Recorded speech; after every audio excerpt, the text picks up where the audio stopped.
एक बहुत बड़ी खबर आपको बताने जा रहे हैं, जिस खबर को सुनकर शायद आप चौंक जाएँगे। पूरी घटना मैं आपको बताऊँगा कि आखिर क्यों ये खबर जो है आपके दिल को दहला देगी, ये खबर जो है आपको रुला देगी। पूरी घटना मैं डिटेल से बताऊँगा, आखिर ये घटना कैसे हुई और क्यों हुई। सबसे पहले आपको बताएँगे कि सोनी नाम की एक लड़की थी, जो पढ़ने में काफ़ी तेज़ थी। उसके बाद पढ़ाई पूरी करने के बाद वो वकालत की डिग्री ली और एक बड़ा वकील बन जाती है। जब वकील बन जाती है तो बिहार में वो वकील बनने के बाद पटना के हाई कोर्ट में जो है प्रैक्टिस करना शुरू कर देती है। और जब प्रैक्टिस करना शुरू कर देती है तो धीरे-धीरे समय बीतता है। समय बीतने के साथ और सोनी जो है वो उसके माँ-बाप नहीं थे। बचपन में ही उसके माँ-बाप गुज़र चुके थे और काफ़ी यातनाओं के बाद जो है वो वकील बनी थी। उसके चाचा, चाची, मामा, मामी जितने भी थे, सभी लोग उसे ताने देते थे और माँ-बाप के नहीं रहने का दर्द जो है वो सिर्फ़ वही जानता है जिसके माँ-बाप नहीं होते हैं, इस दुनिया में नहीं है। सोनी को ये सारी घटनाएँ याद है और सोनी को इस बारे में उसे जानकारी है कि हमारी माँ-बाप के नहीं रहने से हम पर क्या-क्या बीती है और क्या-क्या यातनाएँ दी गई है। पटना हाई कोर्ट में वो प्रैक्टिस कर रही थी, उनके माता-पिता का एक भयानक एक्सीडेंट में दर्दनाक मौत हो गई थी। उसके बाद अब उनका लालन पालन जो है उनके चाचा-चाची और कभी-कभी मामा-मामी भी किए। इसके बाद उनकी नानी का भी देहांत हो गया था, नाना का भी देहांत हो गया था, जिस वजह से उनके लालन-पालन में जो है त्रुटियाँ आती गई और वो सभी त्रुटियों को सहते हुए जो है वकील बनी। अब मैं बात कर रहा हूँ उनकी क्या-क्या समस्याएँ आई, उस सारी समस्या को सहती गई। कभी घर के बर्तन मांजना, कभी घर के चूल्हे-चौकी करना, उसके चाचा-चाची जो है उससे कराते रहते थे। मामी के घर जब जाती थी तो मामी के घर भी यही कष्ट उसे होता था और वो इस कष्ट को, दर्द को सहन करते-करते कई बार जो है वो आत्महत्या करने का भी प्रयास करती है। लेकिन सोचती है कि अगर मैं मर जाऊँगी तो फिर दुनिया को बता नहीं पाऊँगी। इसलिए कि अगर हम हिम्मत देकर जो है अच्छा खासा पद पर पहुँचेंगे तो उन सभी लड़कियों के लिए जो बच्चियाँ अनाथ हैं, जिनके मम्मी-पापा नहीं हैं, जिनके भाई नहीं हैं, उन लोगों के लिए मैं प्रेरणा बनूँगी और आगे बढ़ूँगी। इसलिए कि भारत में ऐसी-ऐसी बहुत सारी घटनाएँ हुई हैं, रानी कर्मवती हो, दुर्गावती हो, चाहे झांसी की रानी हो, सभी लोगों को कष्ट सहना पड़ा है, तभी जाकर वो आज इतिहास में अमर हो गई है और सोनी भी चाहती थी कि मैं भी इतिहास बन जाऊँ। इसलिए कि हमारी प्रेरणाओं को लोग हमारे मार्गदर्शन पर चलें। अगर मैं खुदकुशी कर लूँगी, तो फिर समझिए कि मेरी ये लीला जब समाप्त हो जाएगी, तो फिर हम कुछ किसी को बता नहीं पाएँगे कि आखिर हम कितना कष्ट सहे हैं। तो जब वकील बनती है, तो काफ़ी बड़ा वकील बन जाती है, धीरे-धीरे हाई कोर्ट की बहुत बड़ी वकील बिहार की बन जाती है और उनका नेम फेम जो है काफ़ी हो जाता है। बिहार के बड़े-बड़े दिग्गज, बड़े-बड़े नेता जो हैं वो उनको अदालत में जो काम होता है, बड़े-बड़े क्रिमिनल्स जो है उनके पास जाते हैं और वो उनको रिहाई कराती है, बड़े-बड़े नेताओं का काम देखती है। इन सब चीज़ों से वो अपना पैसे कमाकर इकट्ठा करके जो है अपना जीवन जी रही है और वो जो है 26 साल उसकी उम्र हो जाती है तब तक। सोनी की उम्र 26 साल हो जाती है। अब धीरे-धीरे उसे एक रास्ते में जब वो घर से ड्यूटी जाती है, तो उसे एक छोटा बच्चा जो है आशुतोष मिलता है। आशुतोष छोटा है, 12 से 13 साल का है, तो धीरे-धीरे आशुतोष जो है 12-13 साल का है और ये 26 साल की है सोनी, तो क्या होता है कि 13 साल और 26 साल में भई अंतर हो, दोगुना का अंतर होता है। और वो आशुतोष से पूछती है कि भाई तुम रोते हुए स्कूल क्यों जाते हो? तो बच्चे तुम्हें जो है चिढ़ाते क्यों हैं? बच्चे तुम पर पत्थर क्यों मारते हैं? वो रोता हुआ, पत्थर खाता हुआ बेचारा स्कूल जा रहा था। तो एक दिन वो सोनी से बताता है कि सोनी जी, हमारे मम्मी-पापा का देहांत हो गया है। हमारे मम्मी-पापा इस दुनिया में अब नहीं रहे हैं। कोरोना काल में जो है उनकी डेथ हो चुकी है और मैं अकेला बचा हूँ और चाचा-चाची जो हैं हमें पालती हैं, पोसती हैं। इसके बाद मैं जो है जब मामा के घर जाता हूँ तो मेरी नानी है जो मरने वाली है, वो हमारी लालन-पालन करती है। इसके बाद वो भी अमीर घर से नहीं है, गरीब घर से हैं, इसलिए कि मामा-मामी भी नानी को देखना नहीं चाहते हैं और वो उन्हें अलग-थलग रख दिए हैं। जिस वजह से चाचा-चाची घर जब अपने घर आते हैं तो चाचा-चाची जो है हमारी सारी संपत्तियों को हड़प लिए हैं। उसके बाद हमारे नाम से कोई 1 कट्ठा ज़मीन भी नहीं है। पैसे भी जो पिताजी कमाए थे, मम्मी पापा कमाए थे, वो पैसे भी चाचा-चाची ही निकाल कर ले लिए हैं। अब जब ये बातें सोनी सुनती है तो सोनी को लगता है कि बाप रे बाप, ये क्या हो गया? ये तो सिर्फ़ और सेम टू सेम हमारी वाली घटना है। तो अब वो उसके पास रखना चाहती है, सोचती है कि अपने पास रख लेते हैं, और वो अच्छे खासे पैसे कमा रही थी। तो वो बोलती है कि बाबू तुम एक काम करो, तुम अपने चाचा-चाची से पूछ लो और तुम हमारे कमरे में आकर रहना। तुम्हारे सारे पैसे खर्चे हम देंगे पढ़ने के लिए, और पढ़ाने के लिए जितने भी पैसे लगेंगे वो सारे तुम्हारे खर्चे हम उठाएँगे। इसलिए कि सेम टू सेम घटना जो है हमारे साथ भी हुई थी और तुम्हारे साथ भी हुई है। इसके बाद जब घर वो पूछता है अपने चाचा-चाची से, तो उसके चाचा-चाची उसे डाँटने लगते हैं आशुतोष को।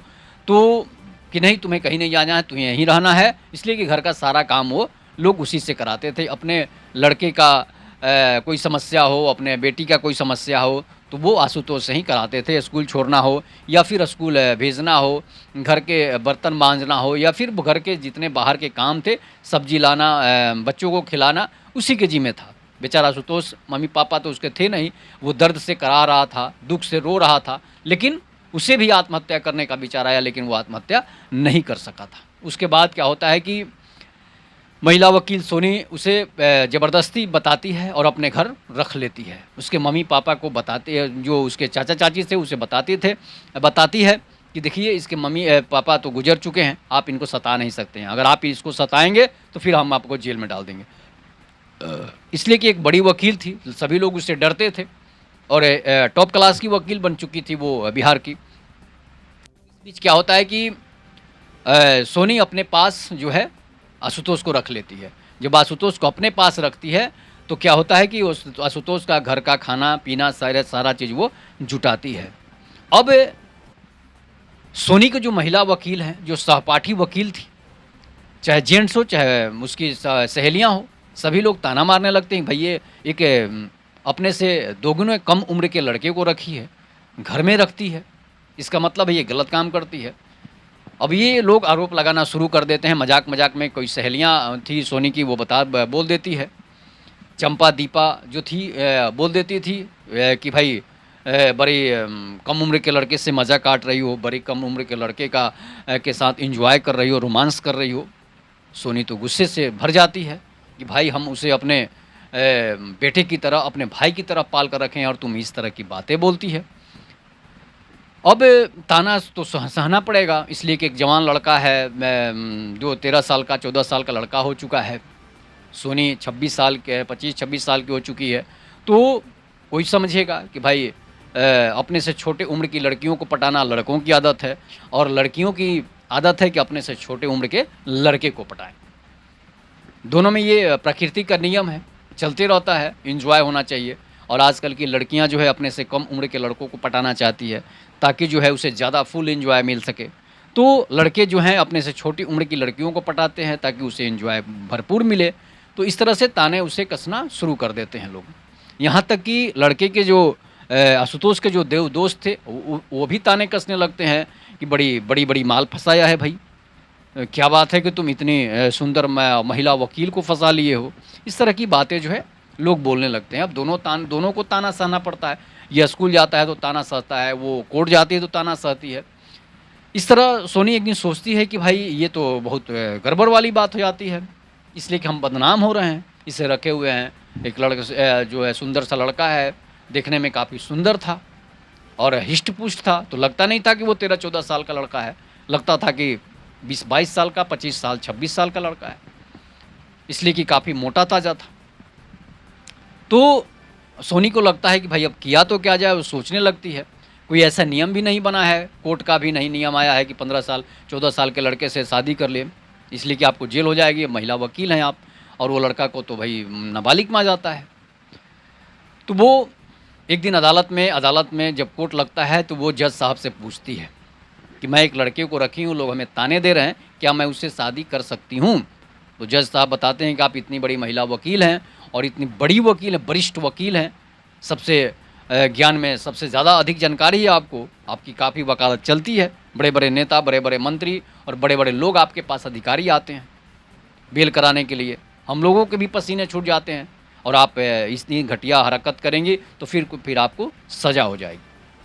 इसके बाद अब सोचती है कि किया तो क्या किया जाए, तो वो गुपचुप तरीके से एक मंदिर में जाती है और मंदिर में जाकर जो है वो उस लड़के से के साथ शादी रचा लेती है और कहती है कि अगर शादी कर लेंगे तो हमारे और तुम्हारे रिश्ते जो हैं वो पक्के हो जाएंगे, लोग अब हमें बदनाम भी नहीं करेंगे और हमें पर ताने भी नहीं मारेंगे, इसलिए कि वो कोई भाई का रिश्ता तो था नहीं, कभी भाई बोलती नहीं थी, अपने नज़दीकी पास में भले रखी थी।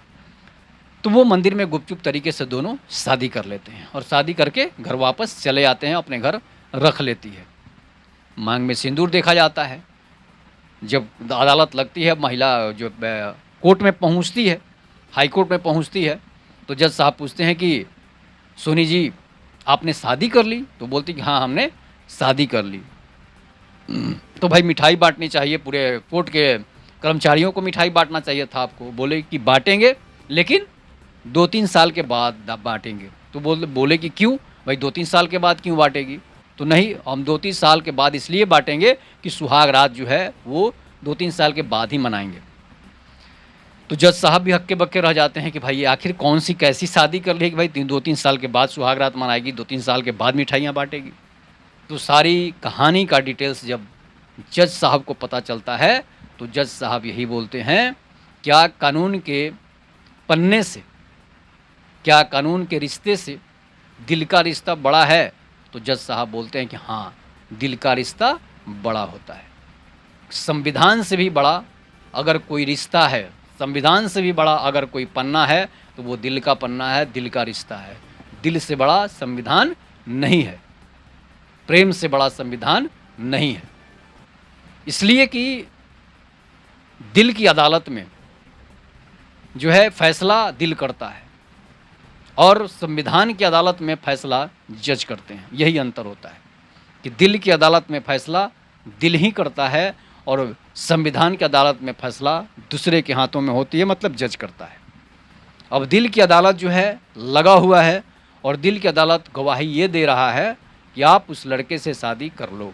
जो लड़का आपसे छोटा तो है, 2-3 साल के बाद फिर आपके उम्र का हो जाएगा, आपसे शादी करने की उम्र का हो जाएगा। महिला वकील थी सोनी, इसलिए सभी दुख दर्दों को जानती थी, सभी धाराओं को जानती थी, इसलिए उसने सिर्फ मंदिर में शादी रचाई। अब सुहाग रात जब मनाएंगी, प्रेग्नेंट जब होंगी तो वो 4 साल के बाद होगी 3 साल के बाद होगी, इसलिए कि 14 साल का हो चुका था तो 4 साल के बाद 18 साल का हो जाएगा। 18 साल के बाद वो सुहाग रात मनाएगी। वैसे एंजॉय कभी कभी कर लेगी तो कोई बात नहीं है, लेकिन अदालत के अनुसार उसे 4 साल के बाद ही सुहाग रात मनाना है, 4 साल के बाद ही जो है शादी करनी है, दिखानी है लोगों को। फिर धीरे धीरे 4 साल का समय बीतता है। 4 साल का समय बीतने के बाद फिर कोर्ट मैरिज होती है और जज साहब को ये बात पता चलती है कि भाई 4 साल बीत गया, 4 साल के बाद अदालत में हमारी पहुंची है सोनी और उस लड़के को लेकर, जो लड़का 18 साल का हो चुका था। 18 साल 1 दिन हुआ था और वो कोर्ट की अदालत में पहुंच जाती है, इसलिए कि शादी तो हो चुकी थी। अब शादी होने के बाद सुहाग रात का इंतज़ार था। अब सुहाग रात किसको बर्दाश्त होता है? जब पत्नी घर में हो, पति घर में हो और अलग अलग सोए तो समझिए कि भाई कोई बर्दाश्त करेगा नहीं। कहा जाता है कि मांस का बिलार अखबार कैसे हो सकता है। इसलिए जज साहब के सामने दोनों पेश होते हैं, कोर्ट मैरिज शादी होती है, खुशी खुशी मिठाइयाँ बांटी जाती है, जज साहब भी डांस करने लगते हैं, महिला वकील भी डांस करने लगती है। आज तुमने उस रिश्ते को कलंकित होने से बचा लिया, जो रिश्ता तुम्हारे साथ चल रहा था, तुम्हारे साथ रह रहा था।